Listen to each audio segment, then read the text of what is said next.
Ләззат ханым, сіз жалғастырсаңыз, оған әйелдер қалай қатысады, кімдер қатысады, қанша жаста? Жалпы бұл не, қандай жоба?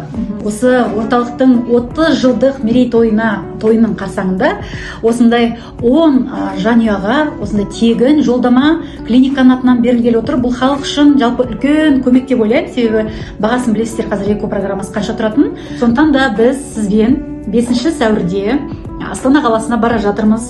Ол жерде бізде ашық есік күні өтеді. Ол жерде біз жалпы клиникамен таныстырамыз, жұмыстарын көрсетеміз, сол жердегі врачтармен таныстырамыз.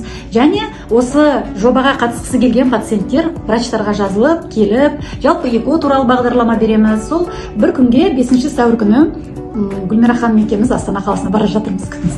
Достар, мінекей қымбатты оқырман көрермен, осындай тамаша жаңалық бар. Мен де білесіздер, менің оқырманымның 85% әйелдер екен. Оның ішінде көбінесе маған жас қыздар жазады, үлкен жасы келген әйелдер жазады. Жалпы бір президентке зар болып жүрген өте көп әйелдер бар. Сондықтан міне сіздерге тамаша мүмкіндік болып жатыр. Бұл 5 сәуірде Астанада болады. Міндетті түрде астаналық оқырмандарым келіңіздер. Осындай 30 жылдық мерейтойы қарсаңында тек менің оқырмандарыма арнайы тағы квота дайындап отыр. Сондықтан міндетті түрде өздеріңіздің тағдырыңызды, хатыңызды жазыңыз. Сол үшін осы ана болуға дайындалып жүрген, кәдімгі медициналық тексеруден өткен, дайын болғандарыңыз болса, тіптен жақсы тексеруге. Сондықтан баршаңызға керемет шанс, сәттілік.